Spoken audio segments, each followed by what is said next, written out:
What's going on, everybody? This is John J Gaming on the mic here, coming at you with a brand new episode of the Dayton Triangles franchise here on Madden 25, featuring 31 other UFL squads who create a revamped UFL league. And this year is a year in which, listen, we came off of a championship appearance. We nearly won the championship, but just fell short. So we're going to be looking to redeem ourselves here in year number 5 as we try to get that elusive championship. So it should be a fun one, and I'm really looking forward to the opportunity, man. And I hope you guys are as well. If you are, make sure you go ahead and smack that like button. Hit that subscribe button as well if you do happen to be brand new to the channel. And with that being said, before we get into what we want to do, we got a few games that we want to play in this episode for sure to get the season kicked off. We definitely got to cut some players too. Before I do any of that though, let's go ahead and check out some of your guys' customs that have made it into this UFL universe. And starting on our team specifically, we got Jody Gentry, who's coming in on the squad, man. And Jody Gentry was someone that I was excited about in the draft process. We got him, he had a 3rd round grade, or at least we had a 3rd round grade on him, and yet he fell to the 5th round. So we're very excited to have him. He's a solid receiver out of the gate, but he'll start as our wide receiver 5 or our wide receiver 6, depending on what we do with Will Hunter. Will Hunter could absolutely be a cut candidate because he is on the wrong side of 30, and you know, he's the same overall as Champ Johnson, who I think would make more sense at this point to be our wide receiver 4. Just provides a little bit more upside for us at this point. But for Jody Gentry, he could start out as our wide receiver 5. You know, could be someone that could very occasionally see the field, but while he needs to learn our playbook a little bit more, that 56 awareness is egregious. At the same time though, I really am enjoying the upside that he could absolutely bring to the table. But then we have a few other of your guys' customs that landed on other teams, one of which happens to land in our division. DJ Cepeda is one of them, who was a early 2nd round pick out of the University of Toledo. And while he is going to start off as the 3rd string running back for the Columbus Destroyers, he's someone that does have hidden development and can absolutely turn into a stellar football player. You know, someone that is going to be listed as a future starter, listed as higher upside than maybe a Jeremiah Bryant, who hasn't been in the league too terribly long. They do have Kasheem Denard, and Denard is one of the best running backs in the league for this season, and for good reason. But, you know, Denard's not going to be around forever, so maybe DJ Cepeda could be a future starter for this Columbus Destroyers team.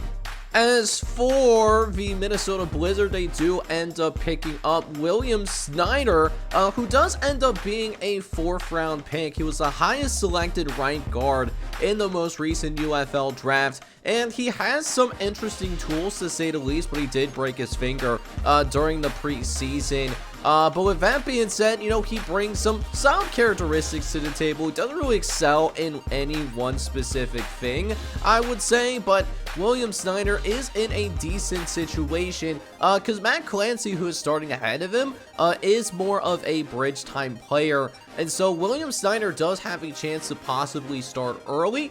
He does have to battle it out with Phillip Roberts, but will need to prove himself quickly because he is currently not, I would say, a starting caliber player. I would say that he's barely a backup level player. So the window of opportunity for him is a little bit on the short-term side of things. And then the last person that I want to highlight in terms of custom players is AJ Sharpener. AJ Sharpener was selected with the 20th pick in the UFL draft, going to the DC Defenders, who did end up making the playoffs. And, you know, he comes out of the gate as a decent pass coverage guy, you know, and actually isn't too shabby of an all-around player. Not to mention, he does have that hidden development that he is able to hold right away, which DC is actually very close to finding out what his hidden development is going to be. So he is going to be listed as the backup. That is something that is going to happen, but he is listed as a future starter as well. As Rudy Glover, while he is an award winner, he is in a situation where his contract is going to come to an end somewhat soon. You know, he's only on contract for the next couple of seasons, and doesn't have a lot of interest in coming back either. So this is a future move. AJ Sharpner, I would expect to start in the next 2 to 3 years, but could contribute right away for sure. Alright, man, so one of the things that we need to come out and accomplish over the course of the preseason is we did have a little bit of a battle, or at least a reported battle, between Greg Sharp and Nas Evans, who was our second round pick last season. And we actually did end up allowing Greg Sharp. It was seemed like, according to the coaching staff, Greg Sharp won the battle, which is exactly what we wanted, because Greg Sharp, I think, is a much better player than Nas Evans at this time. But now we go and get really into the final stages of training camp, as we really talking about the identity of this team, and really specifically the defensive identity, because I think the defense is a strength of our team, even though we do have, guys like Peter Townsend and also Matt Weaver leaving to go experience their NFL careers. So certainly some big shoes to fill, but I still think in knowing that we have some really strong linebackers, J.J. Peters, Cameron Spencer, and Jeff Sharp, I think we can still stop the run. But now the most difficult part of what we need to do is that we need to figure out what we want to do in terms of, who's going to make this final 53-man roster, right? And so for us to do that, we got to cut 18 people, which is going to be a tall task for sure. We'll go ahead and start things off towards the bottom of what we know that we want to do for sure. So like Kenny Crocker and Lucas Shelley, for example, we're going to move both those guys onto the practice squad.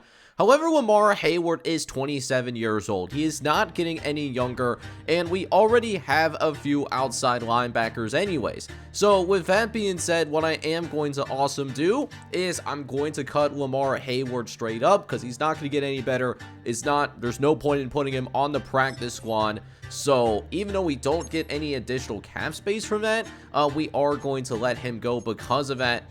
There's a few more people that I do want to put on the practice squad, though, is Josh Middleton, who I do want to try and develop alongside guys like Gordon Piso, who we brought in as a undrafted free agent signing. Same thing with Otis Lipton as well. We're going to put him on the practice squad on top of that.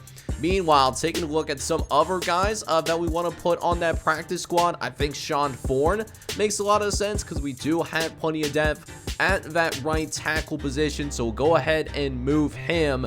And then we'll also do the same thing for Dante Cartwright. We got a couple of really good strong safeties, Nick Cotton, Chris Gentry. Those two can definitely handle business like on their own. So Dante Cartwright, I think moving him onto the practice squad makes a lot of sense here too. And we'll do the same thing with Greg Ballard, who's a young player but just isn't necessarily ready to contribute for our team just yet. And so we're down to a point where we're starting to figure things out a little bit more, but we still have 9 players that we need to cut. Sidney Bush, I think we're going to make them as one of them. We have a couple of really good outside linebackers. I can't really put them on the practice squad anymore at this point, so Sidney Bush is going to get the axe at this point. We'll also think about what we want to do with Cordell Harris, who, we brought in as a free agent just to have an extra person in our backfield. Cordell Harris actually does have some potential, though, at 23 years old, so we are going to move him to the practice squad. However, with that being said, couple of guys in which I actually did draft, I think we are going to let go because they just are not getting any better. Joe Kilmer is one of them. I think we're going to let Joe Kilmer go and then do the same thing with Terrell Agnew on top of that. We also, what we ended up doing as well is that we did end up bringing in Hayward as our second round draft pick, and I really want him to be our backup tight end from here on out. While Dominic Christmas was a solid backup for us, he's on the wrong side of 30. He's only going to get worse, and we'll actually save some cap space as well. We'll save $1.5 million by getting rid of him, so we're going to go ahead and give him the axe. And then Casey Jacobs, a left guard who's 24 years old at this point. We're going to move him onto the, we're going to cut him just straight up, just let him go. Tyler Pointer also on the wrong side of 30 at this point. He's now just 68 overall. He was a stopgap when we first had him, and we've drafted decently well at the position. You know, we found Greg Sharp, and then Von Red is starting to turn into his own as well. Plus, we could save almost $3 million by getting rid of Tyler Pointer. So that's exactly what we are going to do. We are going to go ahead and get this plus like almost $3 million in cap space back. So we're going to get rid of him. And then now we're down to the last couple of guys here in terms of what I want to do. I think it would make more sense for me if I can cut one of these 2 wide receivers. I think it's got to be Will Hunter at this point. Will Hunter has been a solid wide receiver for us over the years. We originally signed him as our wide receiver too. But, you know, we had, you know, the presence of DeAndre Bazier. Jody Gentry is looking promising. Champ Johnson is really developing. And I really want to give, like, Champ Johnson, Michael Thomas, Jody Gentry more playing time. And Will Hunter is just eating up those snaps at the moment. So we're going to cut Will Hunter as well. And we'll get those extra $3 million in cap space back. And now it gets really difficult here in terms of what we want to do. You know, Richard Gaffney actually just won an award for us here, man. But at the same time, you know, 32 years old, definitely is getting a little bit older. It's getting pretty difficult to figure out what I want to do. Definitely don't want to cut Michael Thomas, not just because he is a custom, but he actually would hurt us in the cap space department than would actually in terms of going out and I would hurt a cap space situation, I guess is what I'm trying to say. I don't know why I was the brain farts are crazy, man, being a new dad. But Richard Gaffney, I think we're gonna cut him. We'll get an extra couple million in cap space. Just kind of one of those things where, like, we'll get him like a year or two early, like a year before it's a year too late. But yeah, that's gonna be our final 53-man roster, and we opened up some cap space as a result of it. So with that being said, we'll see what's waiting for us in week number 1, and we'll go from there. Alright, boys, so we are in the first week of the regular season, and I want to get like 3 games in. You know, definitely want to play this Orlando, the Evansville, and the Arlington Renegades matchup, and on paper, we should stack up pretty well against this Orlando Guardians team. But a few things that we need to take care of before we jump into that first game. We do have a practice player that was signed. Tyler Richards was signed by the Charlotte Knights, so that means that we will have a practice squad opening. To be honest with you, I don't really remember Tyler Richards like that, so I don't think it's really going to hurt us like that deeply. It is what it is. But we got a couple things that we need to take care of, though. We need to set a season goal for ourselves. Now, I don't expect us to make a deep run like we did last year. We are going a little bit backwards, and but I do expect us to be competitive. I do think that we have what it takes to be at least a playoff team, and I want that to be the goal this year. I want to make the playoffs once again, because we haven't made the playoffs in multiple seasons in this series so far. We've been doing this now we had 4 full seasons, and while we have 2 playoff appearances, we had a 2-year drought before we made the Super Bowl, man. So I definitely want to come out and make sure that we make the playoffs once again. But then we also have some players that are going to get some upgrades as well, which I really like to see. 2 players in particular, Darius Hayward and Eric Posey. Both of those guys are tight ends. And so for Darius Hayward and also for Eric Posey, I want to work on strengths for both of them. For Darius Hayward, it is going to be that vertical threat, and that's going to move Hayward up to a 68 overall. He's going to get multiple pluses in catching traffic, medium route running, and that release as well. And then for Eric Posey, on the other hand, this time we're going to work on his possession like catching ability. He's going to move up to a 67 overall, and he's going to still be our 3rd string tight end though. However, we'll have multiple pluses to catching and release at this time.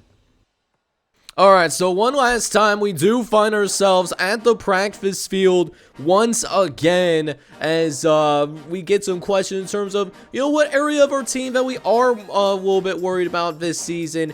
And after doing some quick thinking, I actually am like a little bit more concerned about our offense. I mean, listen, we lost one of our best quarterbacks in the league to the NFL. I mean, yes, Marvin Whitfield, we're definitely confident in him. I think he has the ability to lead our team to success. But at the exact same time, though, what I am deeply concerned about is that we really do it's a drop-off. It's definitely a drop-off. So we get some questions in terms of, what the backbone of our team is going to be. And I really do think it's going to be our linebackers. I think our linebacking room is the best unit that we have on the team. I mean, we got 3 guys that have at least star dev, depending on what our first-round rookie and Jeff Sharp, what he brings to the table. So I think we can lean on that this season. Now, one last change that I did want to make to our squad is that I did went ahead and make a couple of changes to our starting lineup, to be honest with you. And, Jeff Sharp, who was our first-round rookie that we had, has that hidden development. He was going to be stuck behind Cameron Spencer, and there was no way that I was taking either Cameron Spencer or J.J. Peters out of the starting lineup. However, one thing that I was considering was, because, Hitchens here, he is on the, he's starting to reach his prime, he's 29 years old, and he's been a solid player over the years. He really has been. However, he doesn't really provide us with any upside at this point in his career. So the thing that I really wanted to go ahead and do is I went ahead and moved Jeff Sharp into that starting middle linebacker position. Now, is this his natural position? Absolutely not. But it will do 2 things for us. I think it will give us a little bit more of flexibility and a little bit more of, speed at this point in his career. Plus, he has that hidden development trait as well. So that gives us the ability to give him more of those snaps, figure out what that hidden development trait is, and then depending on how he plays at that middle linebacker position, he could be our permanent starter at that middle linebacker position, possibly for the next 5 to 10 years, depending on if he ever develops to the point where maybe he becomes an NFL player. You truly never know. So Jeff Sharp, we're going to have him start at the middle linebacker position. And then we do have a major injury. Matt Arnett got hurt in practice. He had a high ankle sprain, so he's not able to go. So the 4th round rookie that we drafted in the offseason, we are actually going to start him as our second corner. Really was someone that I was high on. I think we were very fortunate. We used like a low second or like high 3rd round grade, and so I thought he was a steal, and he's showing it. He's gonna start for us right away. He does have some things he needs to learn. He's not very good in zone coverage. His play recognition leaves more to be desired, but does provide solid man coverage and can decently press out the gate. Does have a learning curve, but hey, we're gonna put our trust in the 4th round rookie and see what he can do. Alright, man, so with that being said, let's go ahead and jump into the very first game of the season. Your Dayton Triangles making the field trip out to Orlando to take on the Orlando Guardians, who, at least in the last few seasons, they've been the laughingstock of this league. However, for one reason or another, we've always struggled against this Orlando team, so I'm really looking forward to seeing if we do have what it takes to, at the bare minimum, just handle business, man. We're the better team on paper, so we gotta find ways to win this game, but this does not provide me good hope at all as we give up an opening touchdown to Norman Carnegie, who had that big 1st down reception earlier in the drive. And the offense also gets off to a pretty slow start as well. We actually find ourselves down 7-0 already before connecting with the 2nd-year custom, just incredible, who was able to win the one-on-one matchup on the outside. I thought Furman took a pretty good angle, but apparently I was wrong. And it gives Orlando a chance to jump out to a 21-0 lead already. Just really lets you know the problems that we could face as a team this upcoming season. Although, at the bare minimum, we are not going to be shut out by any means, because we will put together at least one good drive. Jonathan McGriff does find the end zone with relative ease. But here we are in the 4th quarter, down by a lot. I just want to see if his team finish with some pride here, as McGriff's going to run to the outside, is able to get some space, and hey, listen, on a 3rd and 10, he's able to find that 1st down conversion. And I think, and the game script didn't allow us to do it so much, but I would really like to try to come out here and really rely on that running game a little bit more. I think McGriff is a better option than trying to rely on Marvin Whitfield, right? But 3rd and 7, we're going to have to throw with it, and we do find Leon Thomas over the middle, who is able to claw his way into the end zone. That's going to be a touchdown for the Dayton Triangles. So we'll put some more points up on the board. And after holding Orlando to a field goal, we're down by 21. But a chance for Whitfield to really get some work in on the 2-minute drill as we fire over the middle, wanting DeAndre Bazier, but that is going to be incomplete. And so we'll try to run it back again here on a 2nd and 10. Whitfield looking over to the left-hand side. He finds the rookie, Darius Hayward, down the sideline and gets chopped down, but not before getting across the 25-yard line. That is our 2nd-round rookie that's able to make a big play over the middle of the field, or at least the left-hand side of the field, and hopefully giving us some life in terms of putting some more points on the board. 2nd and 10 now coming up after the incompletion. No, we'll fire over the middle to DeAndre Bazier, as that will take us to the 2-minute warning. Was hoping that we could have scored before this 2-minute warning, but hey, we can't have everything that we want now, can we? We just gotta hope that we can make the plays that we do have worth it, as Whitfield is going to go ahead and scramble to the right-hand side. Probably could have picked up a couple more yards if he wanted to, but didn't think our receiver was going to hold that block forever. He was lined up against a linebacker. Is now 1st and goal. We're going to fire over the middle. Find DeAndre Bazier, as the custom out of Wake Forest is going to be able to find some space and work his way into the end zone for a touchdown, but it certainly won't be enough, as Orlando puts together a surprising offensive performance, putting up 38 in the first game of the season, which is really disappointing. But even though this is just one game, and I try my best not to overreact out of one game, this is something that I was extremely concerned about. Except for not panicking, but there definitely is some concerns here. We turned the ball over multiple times, and we actually lost much worse than what the score said, because we did end up getting a couple of garbage time touchdowns there, like in the 4th quarter of action. As for, how our individual guys did, Marvin Whitfield in his first start as our brand new quarterback in the new season, he struggled to turn to keep the ball in his on our team's hands. 17 for 29. He had less than 60% of a completion percentage. Did throw 2 touchdowns, but also threw 2 interceptions, which is not promising. Definitely, maybe not on the same level as Andrew Collar for sure. In addition to that, Marvin Whitfield also led the team in rushing. He had 30 rushing yards. Jonathan McGriff, who only had 26 yards on the ground, he did find the end zone.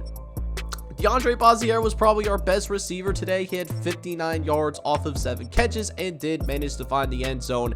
I do want to make sure that we get Leon Thomas the ball a little bit more moving forward. He did have a 12-yard touchdown catch, but that was all that he accomplished, and he's our top receiver. That simply cannot happen. And then defensively, we had a couple of guys with double-digit tackles today, with Niles Cotton and the first-round rookie Jeff Sharp, each having 10 total tackles. That's something that at least we have a nice bright spot in our first-round rookie. Speaking of our rookie, we did have an interception from him, as well as from our safety, Dario Allen. So, like our DBs, as well as our first-round rookie, played decently, but we just didn't make enough big plays. And giving up 38 points is just not sustainable at the professional level remotely.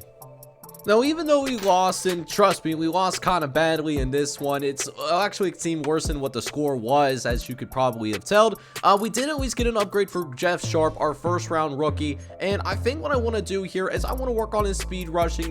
We know that he can pass coverage pretty well, but I want him to be more well-rounded. I want him to actually be able to get to the quarterback, so we're going to use that speed rusher upgrade, and he's going to jump up to a 73 overall already.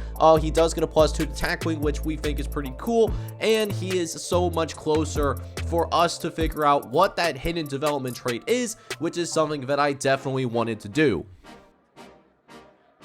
So obviously things certainly did not go as planned for us in that first game of the season, and so, we're going to get grilled about it here as we have our first press conference since the season opener, as we actually do get questions about it. Definitely not happy with how we played.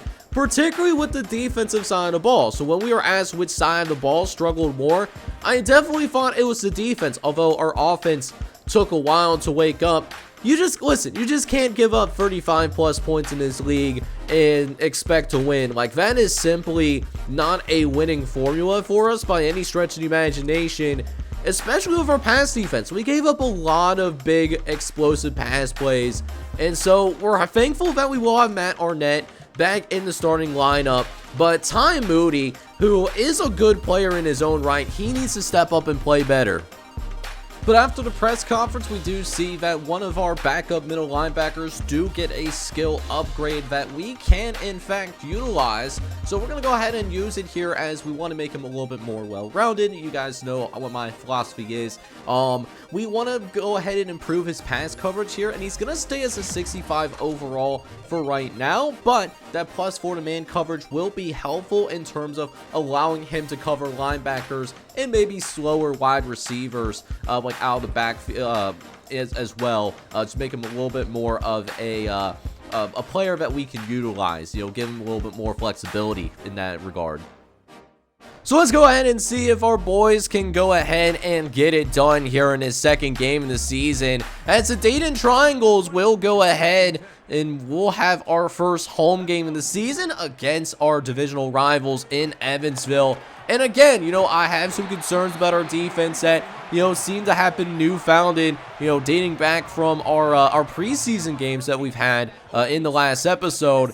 So I think the best way for us to win is we got to do the ball control game. And we do have a receiver open, was trying to get it out to Mitch Woodson, the second-year player out of Oklahoma State. But Whitfield did get hit as he tried to throw that pass. And so it's going to be 2nd and 10 instead. But first couple of carries for Jonathan McGriff ends up turning out extremely well. He picks up 30 yards off of 2 carries. And so hopefully that gives us some space in order to get that passing offense going, as we nearly threw an interception trying to target Mitch Woodson once again, but it was not there at all. And so 3rd and 10 coming up, needing our quarterback to make a play as Whitfield drops back, looks to the right-hand side, finds Grayson Heineck, but it's going to be short of the marker. So an early decision here for this Gem City coaching staff. And sure enough, we're actually going to go for it here. 4th and short. Whitfield looking to throw on 4th and 1, and is going to find Jonathan McGriff out in the flat, and is going to pick up a first down in that fashion. And so the drive will end up continuing, looking for big plays as we wanted Leon Thomas. He was open.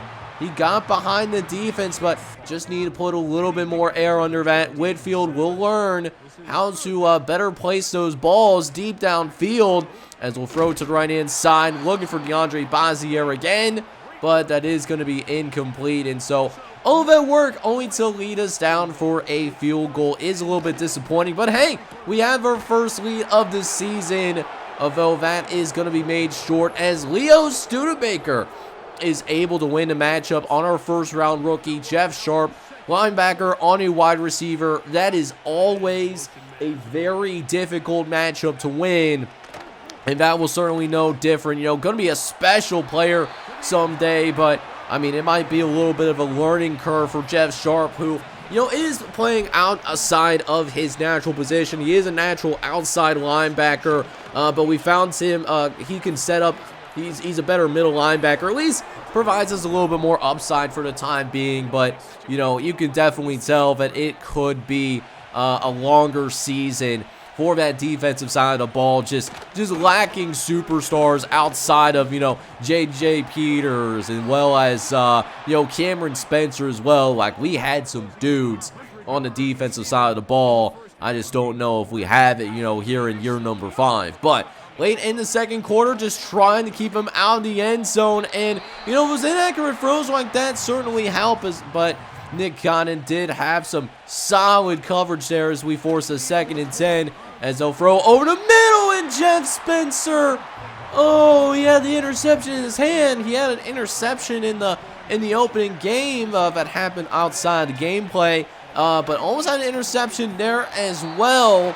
And it does stall out the drive, forcing Evansville to settle for a field goal, but we're going to be down 17-3 at the half. But we will at least get an opportunity to, just see how things are going elsewhere in the league as we check in on another divisional matchup between Pittsburgh and Columbus. And it looks like the Columbus Destroyers are on track to go 0-2 as they're already down 21-3 as they're approaching halftime.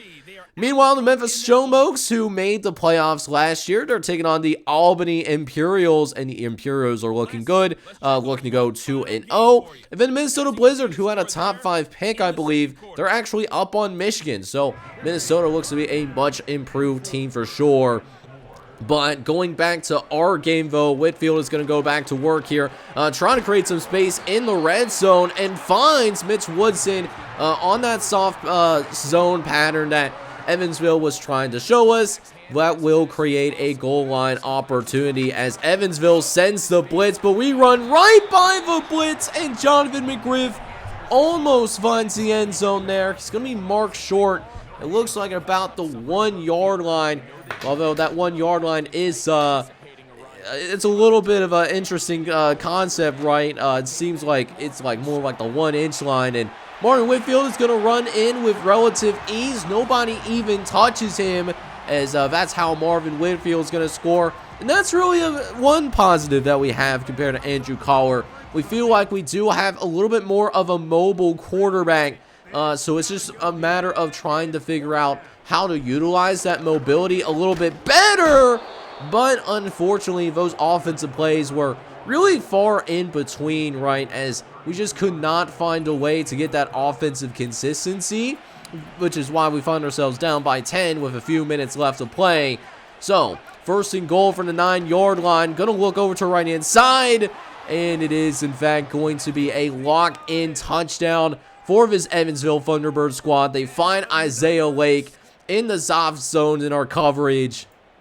And so less than 3 minutes left. We're in a pretty familiar spot in comparison to where we were back in the Orlando game. Just trying to come out and finish this game strong, man. That's really what we're looking for at this point.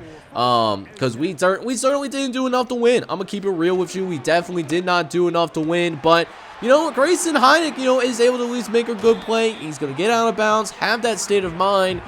And Whitfield did do a slightly better job of taking care of the ball. He had 2 turnovers in the last game. This one, he has 1, but finds Leon Thomas downfield for the first down. We're not going to worry about celebrating. Would celebrate more if this was a closer game, but first and goal, though, we will find Leon Thomas, who takes the hit, and I'm actually surprised they called that incompletion because it seemed like that ball was jarred loose as soon as he caught it, but they called it a completion. We got a touchdown, and might have been a little bit of a controversial call if it was actually close, but we're going to fall to 0-2, man, and we're still searching for answers desperately. Now, at least in this game, I thought we did a better job in terms of handling our business a little bit better in terms of our defensive prowess. We just had one really bad quarter. Evansville had 17 unanswered in the second quarter. We just could not recover after that, but take away that second quarter, I actually thought we played a much better game. Just gotta continue to make sure that this new team can put together a full and complete game, and I think we can still be fine even though we're off to an 0-2 start.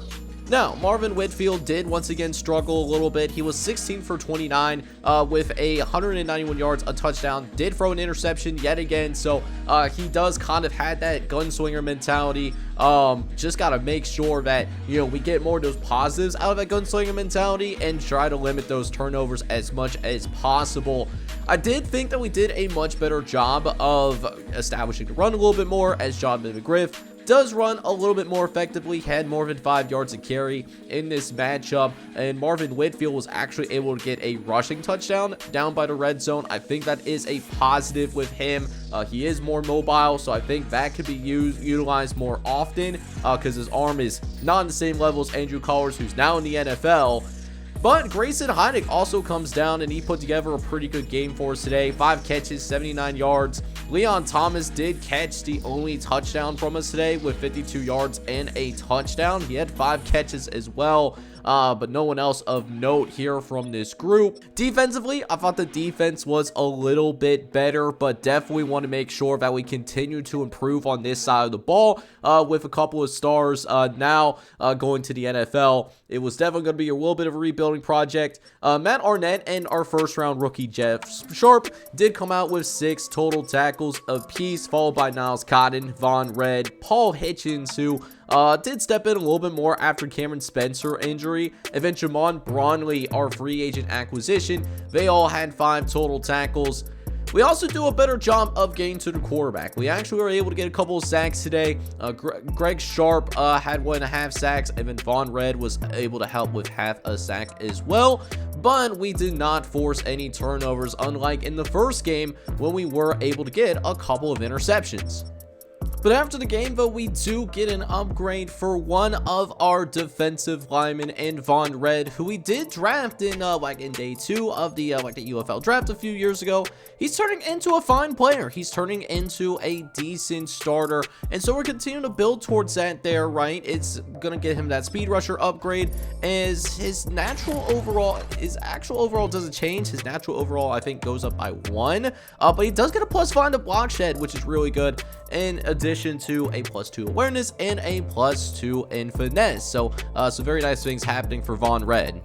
But one thing that we do get to see right away is that we do get a look at, what players are going to be on expiring deals, and definitely some players to watch over here. Notably, Grayson Heidick and Greg Sharp are guys that we're really looking at in terms of, these are the most notable players that are looking for new deals, but they don't have much interest in signing with us at this moment because Grayson Heidick really doesn't love the idea of having an income tax here in the state of Ohio. And then Greg Sharp was holding him back because that Dayton's just not a big market. We are not a big market team at all, and it doesn't help that historically Dayton has not won a lot of games in this league, back to when we were doing the 10-year sim, right? So that definitely hurts. Von Red, maybe we could possibly move the needle on Von Red a little bit. If we can find someone that is going to be a mentor, I think that could really help move the needle for sure. But there is some players here that we are definitely interested in starting those negotiations right away. DeAndre Bazier, certainly one of them. He is looking for a 2-year deal. We'll go ahead and see if he actually accepts this deal, and DeAndre Bazier does accept it, so we will get one of our customs to come back onto the team. And then we have a few other players that we're looking at, Anton Mills being one of them. He's a stalwart on the offensive line. We'll go for a 2-year deal with him as well, just because he is getting a little bit older at 28 years old, and it's a good offer, so Anton Mills does accept that. But that is not all. We are also going to go ahead. We're going to sign Dwight Cunningham. I definitely want to bring him back at least on a 1-year deal because he'll be a good third corner while we're developing Zaire Thompson, and he does have interest in coming back. Peter Weinstead side is kind of that same principle. We'll get a 2-year done with him as Peter Weinstead is going to come back. And then Niles Cotton, who we signed at that strong safety position a few years ago through free agency. And while the interest level is high from us being as a league favorite, I don't know if we're going to fall into that category anytime soon. At the end of the year, we'll go ahead and re-sign Niles Cotton. But a custom that is looking to leave is Chris Gentry. He's our backup free safety. Don't think we're going to be able to bring him back. Might be able to do something with Joe Spears, though. He's looking for a 2-year deal. One of our backup running backs will certainly make that happen as well. Looking around to see who else could we end up bringing back. Connor Heck, who's our starting center. He's more of a stopgap. I want to look for a better center in free agency, but for right now, we'll have Connor Heck in place, and he'll be fine until we can find a long-term answer. Dawkins, 27 years old. He is a scheme fit, more of a locker room guy. We'll go ahead and bring Dawkins back. He's not asking for too terribly much. And then Alton Jenkins actually was a cut candidate in this episode, but I think it's a nice tackle, man. I really like what he does. And so we'll go ahead and try to sign him on a 1-year, $10 million deal. And Alton Jenkins does end up coming back as well. couple other players I want to take care of, Seth Knowles being one of them. We'll get a 1 year done with him. Looking to be part of the team. We love to see it. And then, of course, you know, our kicker and punter. Definitely want to bring our kicker back. Felipe Nichols is someone that I want to bring, but he's not ready to commit yet, so we'll have to work on that. Hopefully we can get something done with our punter, Travis Moret, and we do. So we get Travis Moret done. One player to keep in mind is J.J. Peters. J.J. Peters is on a 5-year option. So while he doesn't have like a chance of like any much re-sign interest whatsoever, we'll have control of him for another year because of that 5-year option. Alright, but we get a couple of upgrades for our guys, most notably Ty Moody, who is that number 2 corner for us, because we did bring in Matt Arnett through free agency. I think he's just better as a 2 than he is as a number 1 corner. Really like him as a 2, still like him as a 1. We'll go ahead and get him for zone coverage here, because I do like to play plenty of zone, and that's a little bit of weakness in his game. He gets a +2 to zone coverage and press, and that does bring his overall up to an 81, which we like to see. And then Tony Ward. Tony Ward is a backup center that we have on the roster. He is around just in case Connor Heck does get hurt, but not a very strong center, I would say. We'll work on his agility in this case, as Tony Ward, who I actually think like we ended up drafting. He is our 3rd round rookie. He'll possibly start if Connor Heck can't go. He's got +2s to run blocking and awareness. Brings him up to a 65. So we are developing him. Still is a little disappointed in his overall when we drafted him during the free agency process. Alright, man, so the final game of this season, or not the season, but of this episode, Day in Triangles. We're back at home once again. This time we are taking on the Arlington Renegades, which I don't think we've taken on the Arlington Renegades, at least not in a while, so I've always enjoyed these types of matchups that we don't get to play very often, but I don't love that we had absolutely no support from our DBs. What were our defensive backs doing? I mean, J.J. Peters was the closest defender, and he came in from the exact opposite side. It wasn't his fault that we couldn't make that tackle happen, but we're down 7-0, and so we're just going to try to show out and try to play a little bit better moving forward. It almost feels like a must-win game, to be honest. I mean, I really want to avoid going 0-3 to start the season, and Leon Thomas seems like he's on the same page. But can we get that same energy from our defense, though? As Arlington's down on the goal line, we run a midline blitz as we couldn't cover fast enough on the outside. Ty Moody and Denorio Allen had to combine for the tackle. But very next play, Arlington is going to be able to punch it in, even if they ran into, you know, Daryl McLeod as well as Jason Bromley. Gil McDonald still found a way to score anyways. Is now most of the way through the first half. Arlington still has a narrow lead as they're only up 14-10 as we try to get a critical 3rd down stop. Looking over to right hand side, but Nick Cotton can't get there soon enough, and Zony Brooks is going to finally back at the end zone. That's going to be another touchdown for Arlington Renegades, and it seems like we are going to be in for a shootout potentially, which does not bode well for us at all, given how our offense has actually performed in these first couple of games of the season. But Leon Thomas is going to get us down to about the 1-yard line, so we have a chance to get this down to a 1-possession game. Just have to be smart, and this is going to be the easiest touchdown that Marvin Whitfield throws all year. Your number 1 wide receiver, Leon Thomas, wide but naked open, and we're going to get the touchdown there. So 21-17 now your score. We have a chance to try and keep Arlington from scoring. We'll take one of our timeouts here so that we can get a chance, but they're actually going to go for it. They are going to grow some cojones here, trying to go for the 4th down conversion. We'll see what Arlington comes up with as they look over the middle of the field, and it's going to be a bad throw. The throw was offline, and so because that throw was off target, we'll be able to take over with 38 seconds left in the half. Unfortunately, you don't do anything with it. So we're still down 21-17 at the half. And spoiler alert, Arlington is driving again coming out of the half. So a big drive here coming out of halftime. Got to keep him out of the end zone. First and goal, looking to the right-hand side, and we once again give up a touchdown on the ground. Glenn Simpson able to get to the outside successfully. And so once again, down by double digits as Whitfield tries to bring us back. Third down, looking over the middle. DeAndre Bazier, wide but naked open, gets inside the 5. As Marvin Whitfield putting together his best performance of the season so far. 2 touchdowns, no interceptions, just playing some good ball right there. As we'll go ahead and run to the same side as Justice Freelove, the first-round pick from not this past season, this past offseason that happened last episode, but the offseason before that, a developmental pick there, even though he was a first-rounder.